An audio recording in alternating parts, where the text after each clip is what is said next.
Heroes, it is 1:01 p.m. plus some change. It's day one. We've got a special guest, my friend Ben Greenfield, who's been one of the biggest influences on me and my energy, has helped shape my energy, my family's energy. Ben, great to have you here, dude.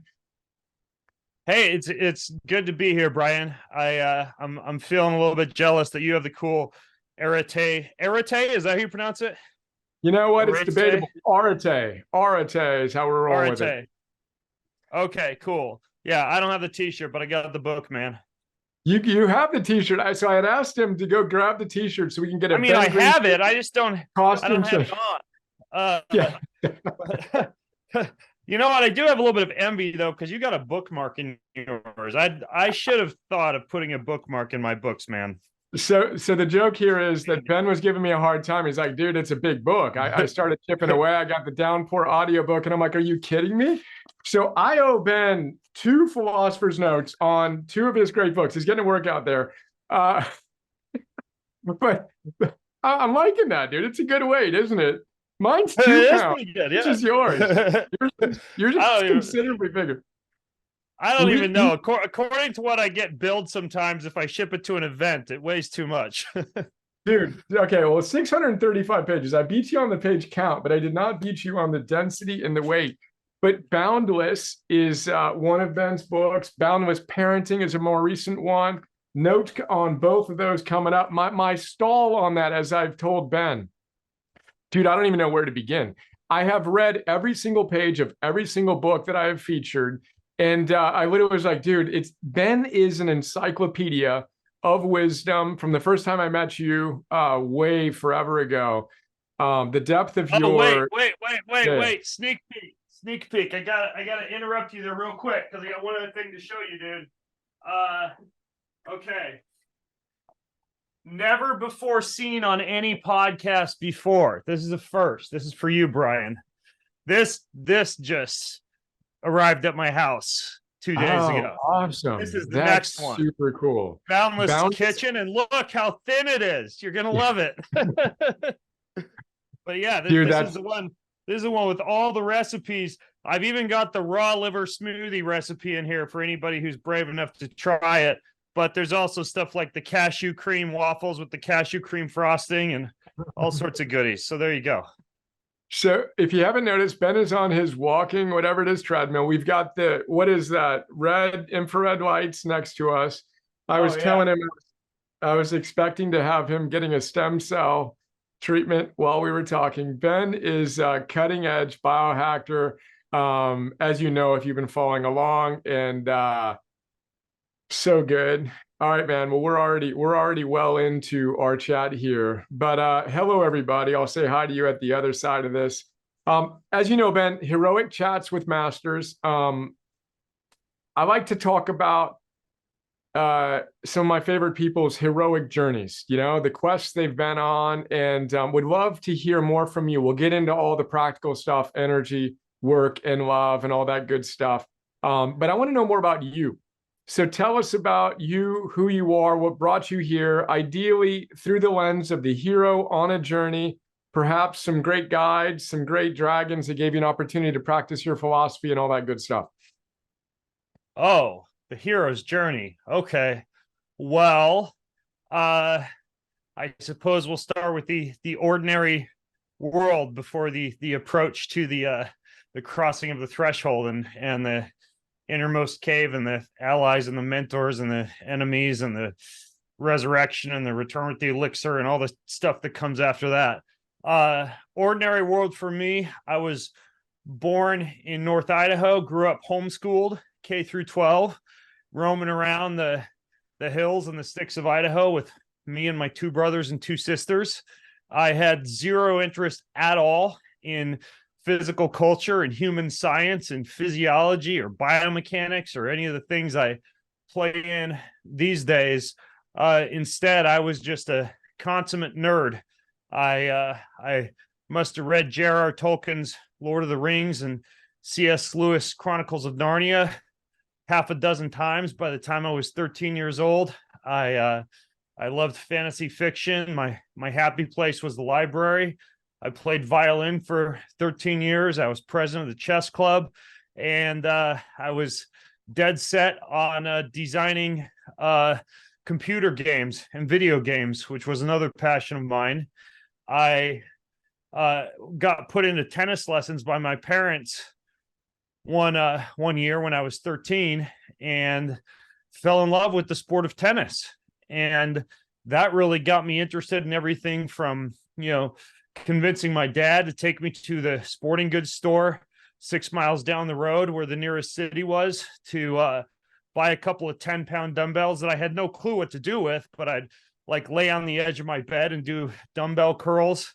And I started running up the hills behind the house, and I started researching things like, protein to put on muscle and hydration and electrolytes. And man, I just fell in love with human science and how to get the most out of the human body and brain. And by the time I graduated from high school when I was 15, I started college when I was 15, I decided to study exercise physiology instead of going off to intern with one of my friends who was a Microsoft computer programmer to do video game design. And at that point, just like fed through the fire hose for 5 years. I got a master's degree in exercise physiology and biomechanics. I completed all my med school coursework and got accepted to 6 different medical schools, and opted instead to work in the private sector coming out of college in hip and knee surgical sales, with the hopes that that would kind of make me more palatable to a couple of MD, PhD programs that I actually didn't get accepted into and really wanted to. Long story short, though, over about 8 months of working in the modern medical field, I became pretty disillusioned with medicine. And the fact that I was standing there with the laser pointer in a surgical room with these doctors, showing them how to install, $40,000 overpriced hip and knee implants into patients who would have been better served via preventive medicine and an education on, how to take care of their joints and how to lose weight and how to eat right and move well, all the things I knew from college. And so basically I quit that job about 8 months in. I walked across the street from my apartment in Liberty Lake, Washington. I slapped my resume on the counter of the local gym and I asked for a job. I got a job managing the Liberty Lake Athletic Club. And about 2 years into that, I met up with a physician who was the orthopedic surgeon for Rock and Roll Marathon and Ironman triathlon. He and I partnered up and we launched this massive one-stop shop for sports medicine with chiropractic docs and massage therapists and physical therapists and a doctor. And I was director of sports performance. So, I was already pretty geeked out back in the day, Brian. I loved biohacking and technology, and I kind of loved all the cutting edge science. I was already also racing in Ironman triathlon myself after coming out of a couple of years stint in bodybuilding. And so, I loved to figure out how to get the most out of the human body and brain with all these, crazy sports I was competing in. So basically I had all these high-speed video cameras and indirect calorimetry equipment and, blood centrifuging equipment. It was kind of like a tricked out, geeked out personal training environment. And I guess as a result of all this kind of forward thinking stuff I was doing, I got voted as America's top personal trainer back in 2008. And that kind of thrust me into the limelight of traveling around the country, giving talks at all these health conferences about, how to run brick and mortar personal training studios and, how to use technology to get the most out of your clients. And, I'm traveling, I'm running all these studios and gyms. And then, gosh darn it, my wife gets pregnant with twin boys. And I realized there was no way I could sustain the life I was living. I was pretty successful in terms of my businesses, but pretty much barely at home at all. And I had this desire to be like a really present at-home father and husband and homeschool my sons. And I had to kind of reinvent my lifestyle. So I was sitting at one of these health conferences and this guy got up and gave a talk about how to create online information products, how to like take all of your knowledge and package it up and make it available online. And that was just a foreign world to me at the time. Like I had a little website and newsletter, and that was about it. But I took copious notes, and I spent the next 8 months after sitting there at that conference, hearing this guy talk about how to create online PDFs and, have different companies print and ship your stuff.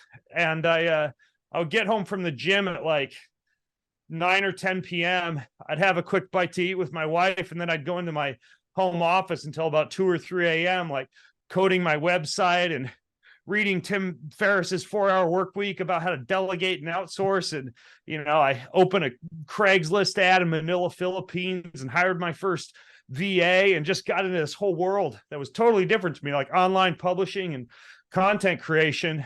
I wound up creating this entire package called the Triathlon Dominator. It was a program that taught you how to race an Ironman triathlon, but be able to do so with a minimum effective dose of exercise, like be able to climb this huge mountain without neglecting your personal life and your social life and your hobbies and your career and your family and your friends. And I wound up finishing it all, packaging it up, and I launched it during the Ironman Hawaii race week because I knew there were a lot of eyeballs on the sport at that time. And I was kind of ballsy with it. I even got to the point where I had all my tweets lined up for exactly where I'd be in the race. Like, oh, hey, here I am coming out of the water. I use the Triathlon Dominator plan to get through the swim. And then I'd have like tweets pre-scheduled for different points in the bike ride where I'd be like 90 miles in, feeling good. I use the Triathlon Dominator program to get ready for this race. And of course, I could have totally shot myself in the foot because you're pretty seasoned in endurance sports, Brian. A lot of stuff can go wrong and you might not do exactly what you thought you'd do, but it all turned out pretty well. I crossed the finish line exactly like down to 10 minutes of what I'd predicted with, all of the elements of the program that I'd created. And long story short is, like, over the course of a week after finishing that race and marketing the program, I made, in a week about like $50,000 in sales of this triathlon training program. And that was, at that time, about half as much as I was making a whole year as a personal trainer. And so I wound up selling all my gyms and studios and stepping down as like a brick and mortar personal trainer. I started a podcast.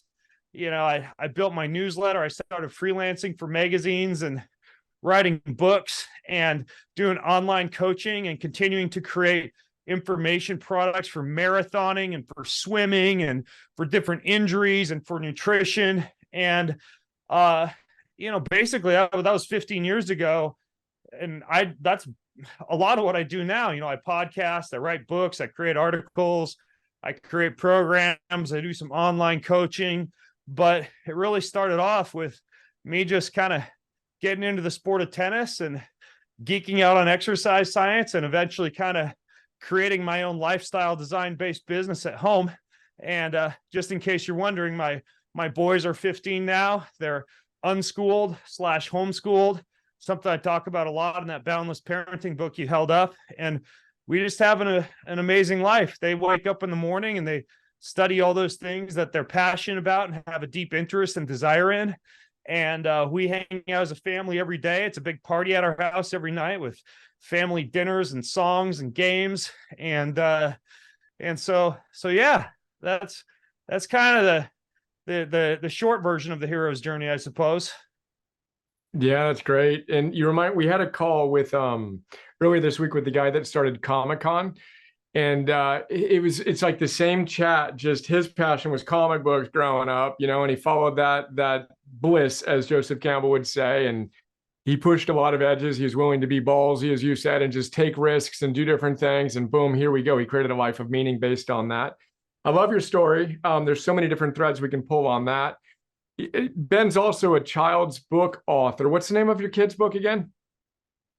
Oh, well, actually, it's funny you say that because I am kind of like trying to finish an illustrated kids book about these kids that are whisked away into this magical land of candies and trees that grow chocolate covered cherries, and it's kind of like a Willy Wonka meets fantasy fiction. But what I actually wrote was a fantasy fiction novel for young adults called The Forest, inspired by my boys, where they're wandering in the forest, and there's this old shed back behind me in the forest where we live. And, that turned out to be the inspiration for a portal. These guys are whisked off to another world where they, fight dragons and rescue princesses. But yeah, that book's called The Forest, and it's the part one of a book series I plan to finish, where there's a winter world, an ocean world, a desert world, and then the final book will be a space world.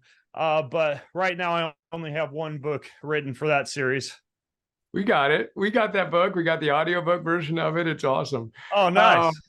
Yeah, dude, so good. You do a little bit of everything. I want to talk more in a moment about how you do all those things. But 15 years old, you're already graduated from high school. Like, what's going on? You've been driven since obviously a very young age to excel at whatever you're doing. How would you explain that and that energy and just that, I don't even know what the word is for it, but kind of drive to excellence, really? I mean, what's going on in that part of your life? Well, I think a couple of things, Brian. The first is that you can't deny the neurochemical and biological hardwiring that some people have that causes them to be driven individuals. There are books like the book Driven by Doug Brackman, which is excellent, goes into how to manage the busy monkey mind that a lot of people who are driven, hard charging, high achieving individuals tend to have. There's another newer book by Jeff Hayes called The Entrepreneurial Brain. It's kind of similar, but in many cases, and this is kind of my wheelhouse, is when you dig into the genetics of this, certain people have wiring in what are called their COMT genetic pathways that dictate that they're wired up from a dopamine standpoint to need constant stimulus, constant achievement. They really thrive on getting things done, on checklisting. They're the same type of people who wind up laying in bed awake at night with ruminating thoughts and needing to constantly be taking notes and delegating and checklisting and accomplishing. And, even on most of the personality profiles I've done, I rank very high as like a timekeeper, a deliverer, an integrator, a visionary. And so a lot of that is technically neurochemically driven from a genetic standpoint. And so part of it's hardwiring. And of course, it's not just nature. There's also nurture. My father growing up was a serial entrepreneur. His father was one of the top stainless steel cookware salesman in Florida. His best friend was Zig Ziglar. I don't know if you know who Zig Ziglar is, a motivational speaker, back in the day. And so my father or my grandfather was an entrepreneur. My father was a serial entrepreneur. As I grew up, he went across all spectrums, from a bagel and a coffee shop franchise to a telecommunications company. I was the first amongst my friends with a pager and a giant brick size cell phone because my dad was an early adopter of technology. We were the cool kids with the 56 6K modem back in the day when everybody else had the 28.8. And he had a non-ambulance or a non-emergency medical transport ambulance company. He was the chairman of the local pregnancy counseling board, volunteered a lot in the local community. Both my parents were they were the heads of the local homeschooling group. And so we constantly just had an influx of kids and adults at our house all day long, just playing and socializing and studying together. And so having grown up with a father who was a serial entrepreneur, being hardwired just from a genetic standpoint as a driven individual, I think both of those things really influence my current energy and drive and infatuation with, finding solutions to problems and creating ways to help people, and creating businesses around those. I think one of the really important thing is that, being homeschooled in general, you tend to think outside the box. You don't learn via an educational system that largely in our westernized society is borrowed from an old German system of creating like factory workers and, you know, people who can line up in a row and who would do a good job making widgets and putting square pegs into square holes and round pegs into round holes. But, you know, I think that the creative, resilient, free-thinking human being of the future is one that's able to create inventive solutions to problems, who can move and adapt on the fly, as things like AI and automation and computer programming and robotics tend to replace a lot of these rote factory worker style jobs. And I think anybody who grows up homeschooled or unschooled tends to kind of be put into a category where they're not learning at the same pace as the rest of the classroom. They're not memorizing rote facts. They're instead often, you know, at least this was the case with me and my sons, involved in a lot more experiential learning, right? Like hands-on activities and, you know, lifestyle-based activities, you know, such as my son's math curriculum a couple of years ago was just like building a tree fort, right? Rather than learning math, instead learning to work with angles and woodworking and geometry. And of course, the test for that is a pass-fail for whether or not the tree fort blows down, right? But the idea here is that when you grow up homeschooled, you adapt this outside the box thinking mentality that basically comes down to questioning a lot. As a matter of fact, my father is battling with cancer right now, and we've had a lot of really meaningful chats. And one thing that he reminded me during a chat we had last week was, Ben, one thing I taught you growing up was to question everything, look into the reason why people think or operate in certain ways and analyze whether or not that's really true or whether or not it's just something that they've borrowed or inherited from someone else without questioning whether that actually works or what the reasoning is behind it. My father takes that to a pretty extreme point where, you know, he's a flat earther. You know, he thinks the moon landing was fake. You know, he thinks the internet is here to control our minds. And of course, you can question everything and go kind of overboard with it. But ultimately, I think that being homeschooled, being hardwired to be driven, and also growing up with a father and a grandfather who were both very entrepreneurial has certainly influenced me. That's amazing, which is a kind of a follow-on question to the hero on his quest is what guides have supported you? And it sounds like your father, your grandfather. Who else has been kind of formative for you? And then we can start getting into some of the applied wisdom and all the things that have come out of that. Well, I'm horrible at having mentors. I don't really have like a coach who I call up on a regular basis, someone who I rely upon regularly for advice. My mentors are people like you, Brian. My mentors are books, right? And I think that's something that we're incredibly blessed with, you know, post-printing press, is we have the ability to be able to learn from the ancients and the moderns via readily accessible written word and now audio word and even video that allows, you know, guys like me who want to learn something to just be able to pick up a book and learn. And I have a massive library, even in our house with my sons, right? There's this unwritten rule that, you know, if you want a Lego set or, you know, or a Nerf gun or what have you, you know, you can save up for that and buy it yourself. But books are pretty much one of those things where if either my son comes to me and wants a book, it's almost no questions asked, I'll buy it. I think books are an incredible resource and a source of everlasting wealth. So I have a massive library that I'm proud of. I read typically 3 to 5 books a week. I always have a book on the bedside, a book in the office, a book in the, you know, in the Zen den where the sauna and the hyperbaric chamber are, you know, and I'm just reading all the time. Even when I go to the gym, you know, it's always an audiobook that I'm listening to. Very seldom is it music. And I'm just a lifelong learner. So my mentors really are books.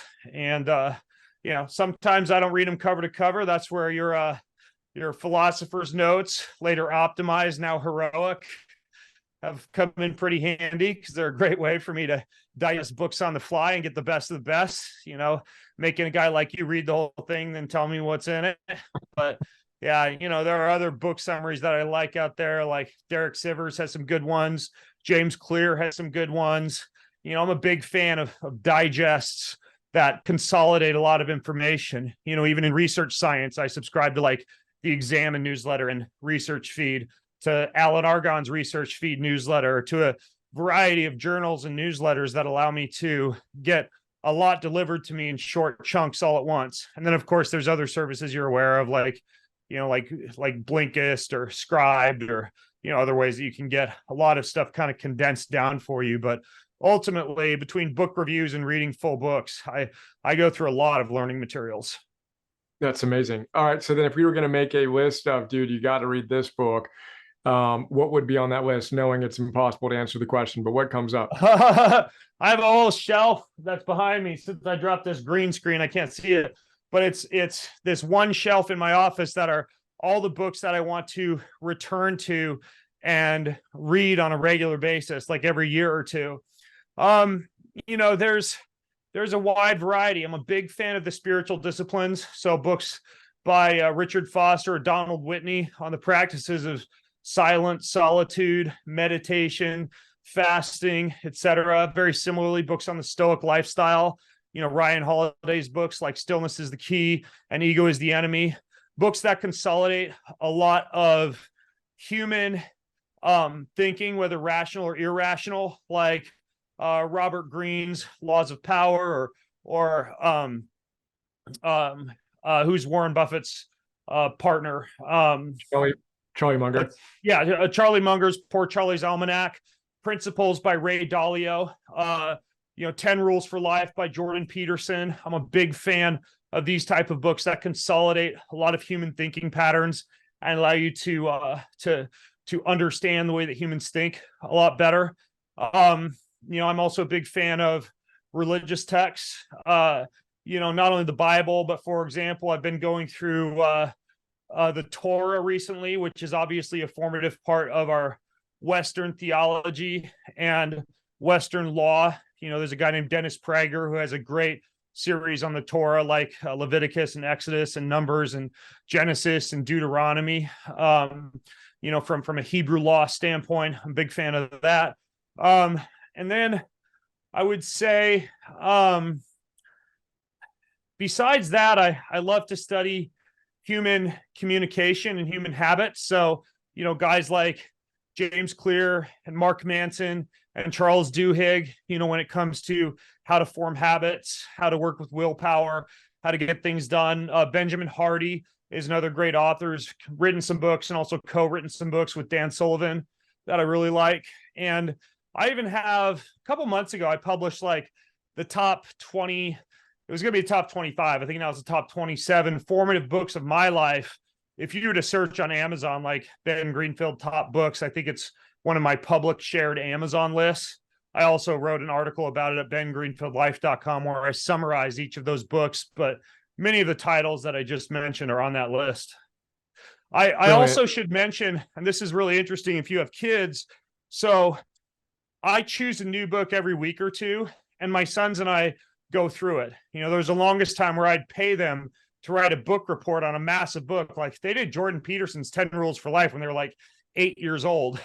And, you know, I'll pay like $100 for a really nice 2 to 3 page book report.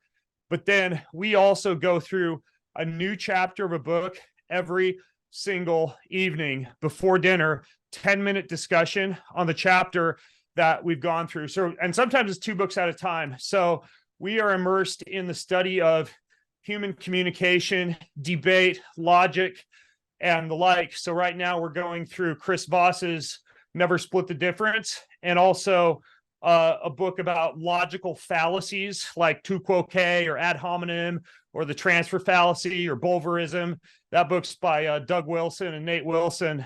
And so we systematize the process of going through and reviewing books in our house. So my sons and I, you know, they're 15 now, and we've probably gone through close to 80 books together now.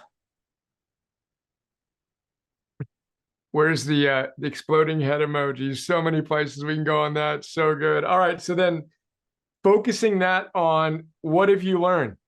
Energy, work, and love are the big 3 that we like to talk about, as you know, kind of coming down to you get those right, you're doing pretty well. We first met forever ago talking about my energy and helping optimize that. Again, thank you, bless you for all the things. But what would you say are the biggest distinctions you've learned in general? And then we can go into each of those domains. And again, the idea being theoretical distinctions that you've practically applied to your life that have most changed your life, that someone here with us today might be able to do something similar with. When you say theoretical distinctions, what exactly do you mean by that? So when I learned this, that was a new distinction for me. And then I changed my behavior in this way. And that was life-changing, and I've never looked back, kind of thing. And then, of course, you've aggregated and compounded so many of those distinctions. Yeah, I would say the first would be related to habit forming. I'm a creature of consistency, achieving things in small bite-sized chunks each day. That's the way I write books, right? With anywhere from 20 to 30 minutes carved out each day during the year or so that I might spend writing, books like those books that you held up. And when I went through, I would probably say it would be Atomic Habits and by James Clear, and The Power of Habit by Charles Duhigg. Willpower Isn't the Way by Ben Hardy. And then those would probably be the main ones. I realized that I really needed systems. So when I sit down to tackle any given new skill or learning, let's use guitar as an example, right? For the longest time, I was what many people might call a lifelong beginner at guitar, because I would sit down at the end of the day and be like, well, what song do I want to mess around with tonight, or what I hear on the radio that I think is kind of cool, I want to pull up the YouTube video for, or what guitar book I randomly grabbed on Amazon because it looked cool am I going to try to tackle. And I now have a really systematic approach to guitar that has allowed my skills to increase in leaps and bounds. I mean, to the point where I just got back from recording my first album in Nashville about 4 months ago, have a 6-song EP just based on this dedication to guitar. So I have one single system that I go through. It's 10 minutes each evening. It's in a specific place of the house, and I have a specific value or why behind playing the guitar. So what I mean by that is there's kind of 3 different things that I think about when it comes to guitar or any other skill in life. 3 different areas of life that I hack, so to speak. The first is that I hack my why, meaning for me to consistently return to a habit, there must be a strong why behind it. For guitar, it's not that. And for a long time, it was murky to me. I'm like, why am I even doing this? Like, is it because I like the sound and the vibration through my body? Is it because I like to sing? Is it because, I want to show off to people I can play this thing? Is it because I want to play on stage in front of a whole bunch of people, or play an open mic night, or be famous and make an album? And really, I realized after some searching and introspection, it comes down to, I want to be able to take out my guitar when I have friends and family around, play them songs that they like and can sing along to, and create a magical moment for the people close to me with music. Because music, like food, can be kind of a bonding activity that people engage in together. By the way, I'd throw pickleball in there as a strong third. Anyways, though, so my why for guitar is I just want to bring friends and family together with music that I love to play. So I make sure I hack my purpose and my why. The second thing is you want to make sure that you hack your environment, right? To radically change your habits, you must radically change your environment. You want to write a novel, have one single place in the house where you sit down. That is your place where you write a book. It's not the same place where you might reply to emails or take consult calls or work on other elements of your business. It is just the place where you write, right? For me, I have a special place in my office that's set up, and that's the place where my brain and body identify writing as the core activity. For guitar, end of the dining room table, sitting on my cool little saddle chair that keeps my back in an upright position, opening up the browser. That's a separate browser tab with no other tabs open, to my 10-minute guitar practice each day, because it's a small bite-sized chunk that's delivered to me as a lesson each day, that's structured, that I can wrap my head around and go through on a regular basis in an environment that my body has associated with practicing the guitar. And then finally, in addition to hacking the why and hacking the environment, I hack the system, which is pretty redundant with what I just mentioned. I have a system for everything. Every Sunday night, I write down every workout I'm going to do Monday through Saturday. So there's no decision-making fatigue or scratching my head or what am I going to do now when I walk into the gym. Every day that I finish writing, I leave one sentence in mid-fragment so that when I jump in the next day to start writing again, I have one unfinished sentence and there's very low friction to me starting back in and writing from that sentence. With guitar, I have no distractions. I know exactly what browser window I'm going to open. I already have the lesson for that day loaded up. I press play and I go. So I reduce friction as much as possible by creating systems around anything that I want to learn or create. So hack your why, hack your environment, and hack your system. So that's one thing that I've learned is basically habit forming as a theory in my life that I use quite a bit from some of those books that I talked about. I'll throw one other at you for now. It would be, that idea that I remember back when I was driving up to the short course world championships for triathlon in Vancouver, BC. And this would have been like maybe 17 years ago. And all the way there and all the way back, I listened to the audiobook by this young guy named Tim Ferriss, who'd written the 4-Hour Workweek, which I mentioned earlier. And I'd never really thought about this concept of not doing everything, right? At the time, I did all my own car repairs. I mowed my lawn. I coded my websites. I wrote my newsletters. I edited everything. I did all of my interactions with affiliates and community members and partners and clients. And that was when the delegation / outsourcing light bulb went on for me. I have to admit that at that time, I had a little bit of a spirit of scarcity, meaning why would I pay someone to do something I could easily do myself? But when you begin to think with the mindset of, as Gary Keller writes about in his book, you can get like for free on Amazon, called The One Thing, you identify the one thing or the few things that are your core skill set in life, your purpose, what it is you're called to, what it is that makes time go by quickly, or as Mark Manson says, the things that make you forget to eat and poop. And you focus hardcore on those things and outsource ruthlessly everything else to other people who can do those things better than you, or ruthlessly outsource activities that don't best serve that core purpose, right? So I don't mow my lawn. I don't change my light bulbs. I don't even know how to log into my website or my Instagram or my social media or anything. I've outsourced all of that so I can basically write, podcast, speak, and be with my family. Now, there are going to be some exceptions to that. Like, for example, I actually really like to cook. I love to cook. I'm not going to ever outsource things to a personal chef. And yeah, I could probably write books faster if I had 45 extra minutes per day when I wasn't sous videing and stirring and cooking and blending and chopping and looking at recipes. But I just love to do that. It feeds my soul. There are other things you're not going to outsource, like your workout, right? There are some things you just have to do. But at the same time, I'm pretty ruthless when it comes to delegation and outsourcing and overcoming the spirit of scarcity that says, why would I pay for someone else to do that when I can do it myself? Because if you can free up your time by having other people do things for you, it's just a huge life changer, game changer. I don't think that's a news flash for anybody, but I think the implementation of it sometimes is weak. And it's just something I now ruthlessly do. I'm always auditing my weekly and daily activities and asking myself, do I need to do this? Or can I hire this out? Is it worth the time that I'm paying to hire it out? Usually it is, if you've placed a certain value on your time. And so yeah, I'd say habit forming via systems and ruthless delegation and outsourcing would be two.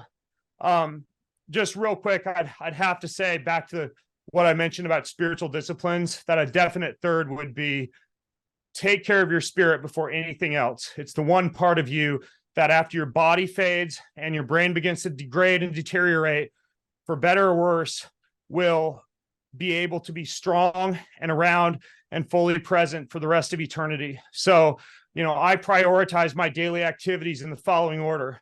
Number one is God, meaning I wake up, Bible, prayer, devotion, gratitude, journaling. I feed my spirit and I do my spiritual workout first. I talk about this a lot in my book called Fit Soul, and in the follow-up book that came after that called Endure. So number one is God. Number 2 is spouse/children/community, right? Connectivity. As a result of my father's cancer battle, one book I recently went through is called The Cancer Connection.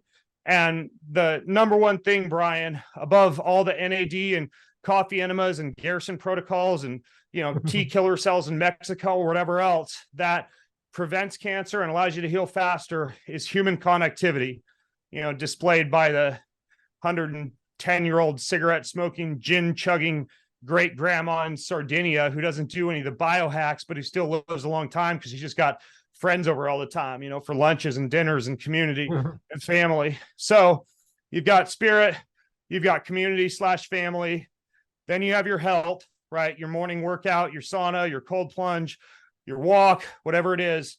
And then finally, last place is business. Because if your business comes first, your business is going to eat you alive. You'll get to 0 inbox, and then 10 minutes later, there'll be 5 emails. There will always be a new task. There's always going to be something to create. Even if you're making $1 billion a year, there's going to be an extra few hundred million you could make here and there. And many people are going to be driven to do that. So you have to prioritize your spirit and God, then community, family, and spouse, then health and business. And that's another real big theoretical distinction for me.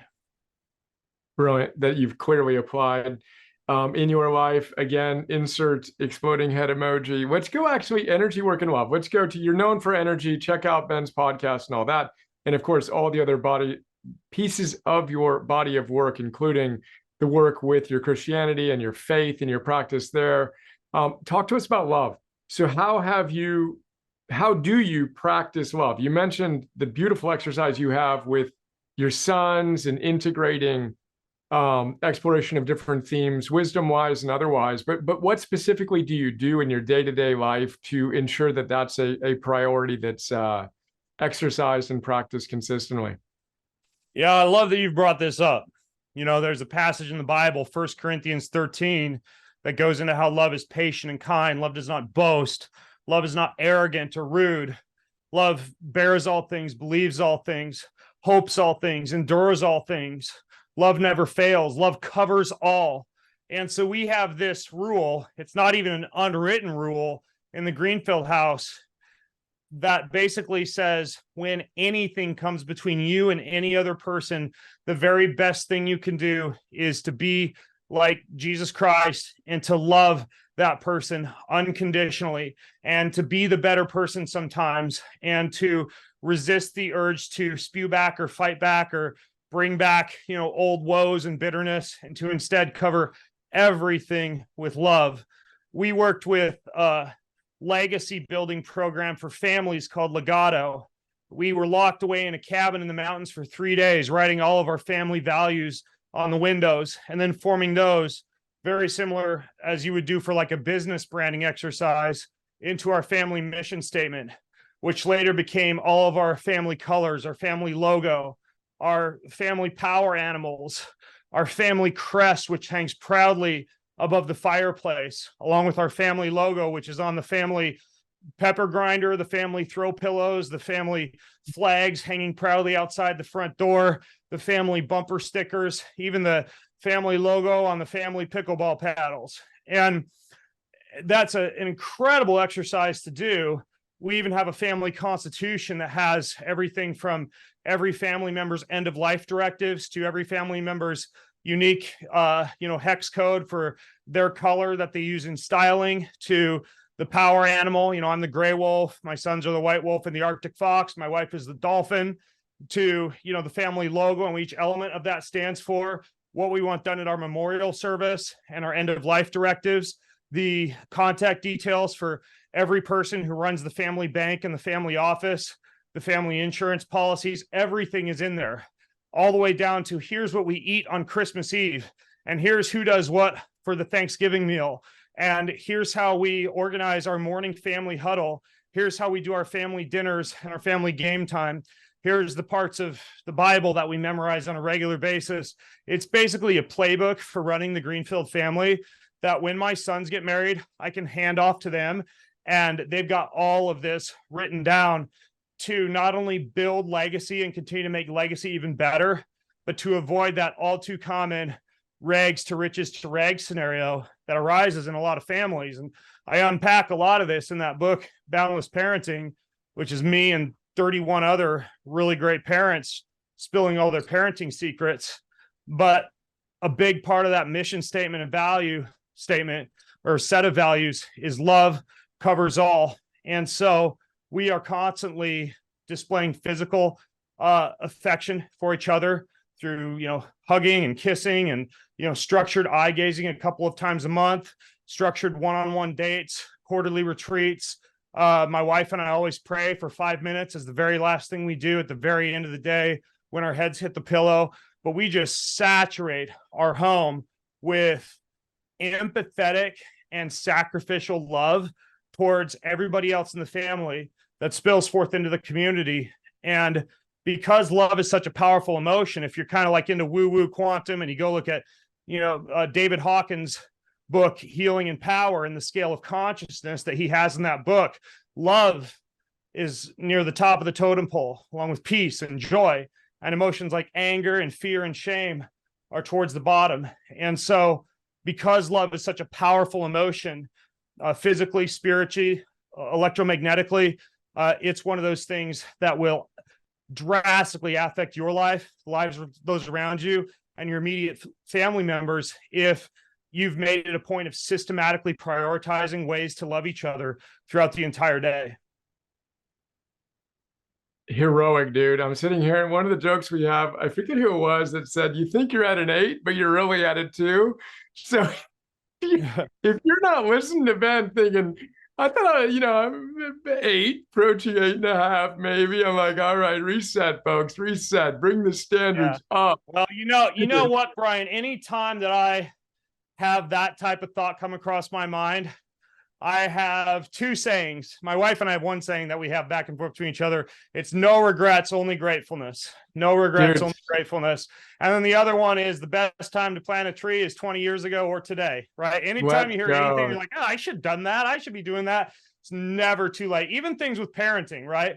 Even if all your kids are grown up and out of the house, or they're like 16 years old or whatever, there's no reason you can't start passing on wisdom to your children that's going to affect your children's children and your legacy, even if they're already grown up. And that's another big parenting principle of mine. I'm not raising my children, I'm raising my children's children. So when I take out my phone at the dinner table to glance at it 4 times because there's like an email I was expecting, or I want to make sure there's a fire that I don't need to put out, well, I'm, based on my 2 sons, let's say 3 generations down the road, raising like 119 people who are all going to be looking at their cell phones during dinner. And that's a pretty powerful way to check yourself when you think, it's just this one time. It's just this little thing. I'm going to skip the workout today and show my sons that they can skip their workout. And, the Greenfields that are around 1,000 years after me with, diabetes and insulin resistance and cardiovascular disease, because all of a sudden they learn that, if life gets busy, definitely sacrifice the workouts and the health, because, that's not as important. So, it's a real powerful way to just think about life in general. You're not raising your children, you're raising your children's children. So good. One of the things I do in our app, we've got the big 3: energy, work, and love, and then the identities from which you want to live: James Clear, inspired, clarified, repeated beingness, the virtues you want to embody, which again, all ancient wisdom traditions, modern science says it's what it's all about. Then the specific things you do when you're at your best. So my first commitment in the Heroic app in love is committing to being with Alexandra, my wife, of course, for 51 years, which means something for me, for the mission I'm committed to. And then BFFs and Papa. So every single morning, I'm thinking about being my kids, who are now 11 and 6, best friends, being worthy of being one of their best friends when they're adults, and being their kids' Papa. So it's a split second, boom, fast forward. Today's the day to be worthy of that. But dude, earnestly, really inspiring just to feel the intensity with which you're showing up in every aspect of your life, and just modeling what it looks like to be 101% all in all the time. What else have we done? That time flies when you're having fun with friends. We're already approaching. What else have we not talked about that in the last few minutes together you want to make sure we discuss? Okay, here's one for you. We haven't talked a lot about health and health science. Obviously, that's kind of my wheelhouse. And as you can imagine, there are certain things that you just don't read about in like Men's Health magazine or Women's Health magazine or popular fitness advice that you might come across at the gym or in a newsletter or whatever. And here's a big takeaway for you and our friends who are on the call today. Your body is a battery. Okay. Your body is a battery. And there are books that you can take a deeper dive into if you want to explore this concept, like Healing is Voltage by Jerry Tennant or The Body Electric by Robert Becker. But if you begin to think of your body as a battery, you begin to appreciate the idea that each of your cells should have a slightly negative charge on the inside and a slightly positive charge on the outside to maintain proper depolarization and electrical conductivity in that cell, and to allow just about every metabolic reaction in your body to take place efficiently. You can drain that battery. For example, constant exposure to Wi-Fi, electronics, dirty electricity, EMF, appliances, and a nonstop post-industrial lifestyle allows for a gradual calcium leakage and calcium influx into the cell. Calcium is positively charged, so that's one way you can drain your battery. Another way you can drain your battery is by always wearing big built-up rubber-soled shoes outdoors, flying on airplanes disconnected from the surface of the planet, and just never getting outside barefoot, walking on the beach, swimming in a natural body of water, and soaking up all of the negative ions that the earth is constantly emitting. It's one of the best ways to charge your body's battery is to go outside barefoot or even to go outside swimming in a natural body of water. So that's one thing to think about. What else would allow you to keep the body's battery charged? There's a few things. Photons of light, particularly sunlight, or I've got like this red light panel next to me. Infrared light, near infrared light, and red light are all absorbed by your cells and used to charge that battery and create energy. And I mean, there are ways you can hack this. Like human beings can photosynthesize like a plant in terms of creating ATP in response to photons of light, particularly if you have certain elements in your bloodstream that allow you to better do that. One popular thing a lot of biohackers use these days is called methylene blue. Another one is like a Russian superfood supplement called shilajit, right? It's a dark black or the dark blue or the dark green blue, like photocyanins from algae, like spirulina or chlorella.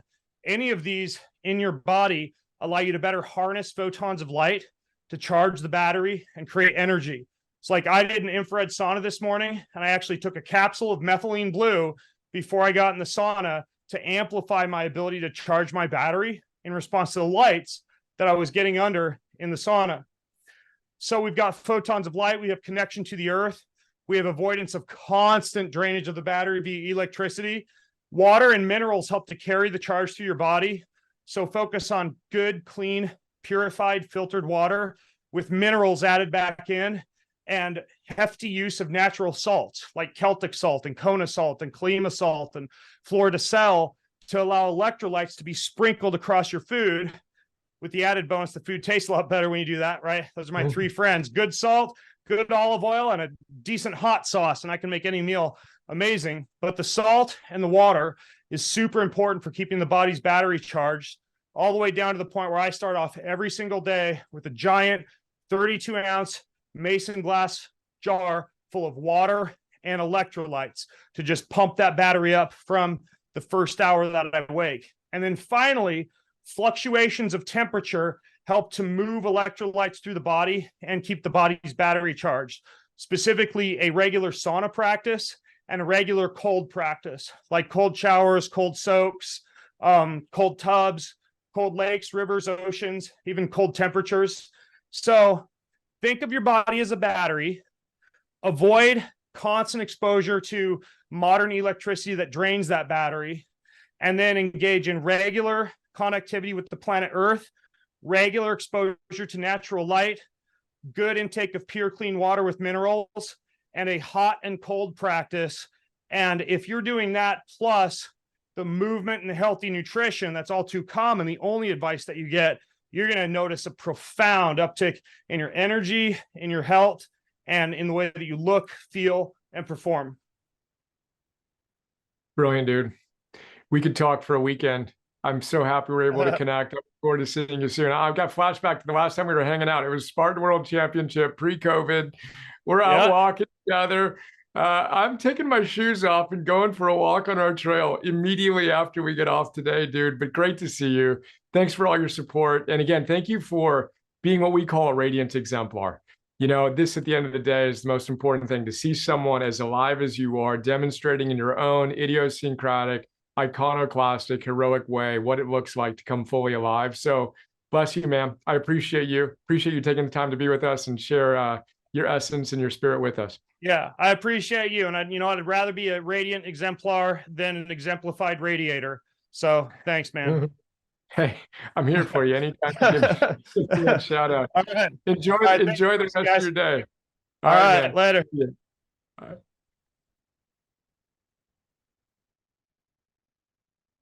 There you go, Ben Greenfield, folks. How you doing? Soul Force at 1,001. Oh my goodness, I am not kidding that I'm going out. It's funny because I used to be the one walking around barefoot and the kids would complain and mommy, now I'm the one wearing my little Vivo barefoot shoes, but they're coming off. If you didn't get a injection of pure Soul Force there's stem cell injection, then there's Ben Greenfield's Soul Force injection. That's how it's done. I didn't say hi, but great to see you, Dave, Kevin, Gary, Teresa, Jean, Dan, Ryan, Beth. So enjoying seeing you all on social as well. Josh, Darren, +1. Hey, good to see you both. Robin, Jonathan, Sarah, Fran, Christopher, Simon, Mike, Stacy on a walk as well. Roy, great to see you. Vinny, Pauline, and Herlicia, and Richard on my first screen. That was awesome. We have had a week full of it's so cool to see. I talk about the fact that all of our heroes have one thing in common, which is Soul Force, idiosyncratically, uniquely expressed in their own special way. We saw that this week so far 3 times, and we're going to see it tomorrow with Michael Bungay standing here as well. We've got Ben, and there's one Ben Greenfield. We had Gabrielle Lyon, had her own style of showing up with her wisdom, and of course, gosh, I'm slipping his name right now, our friend who started Comic-Con, who's doing such great things, each with such different expressions, but the same exact essence of them connecting to their ultimate purpose, and then going all in. I mean, I playfully said, yet earnestly said, I thought I was at an 8, folks, really at a 2. Let's flip the switch and recommit to being our best selves in our own idiosyncratic, iconoclastic way, connected to the best, most heroic version of ourselves in our energy, our work, and our love.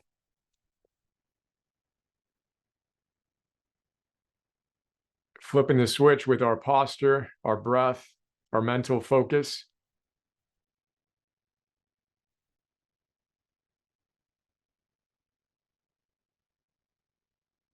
We are wise, disciplined, loving, courageous, grateful, hopeful, curious, and zesty as we move from theory to practice to mastery together today to help create a world in which 51% of humanity is flourishing by 2051. Starting with us, let's go. See you tomorrow. Nat, if you can connect those who would like to stay, that'd be great. Really enjoyed today, and I look forward to tomorrow. Again, Michael Bungay Stanier, brilliant human being who will talk to us about a bunch of things. He's one of the world's leading thinkers on coaching and the methodology of coaching, finding your purpose, etc. So that'll be another fun chat.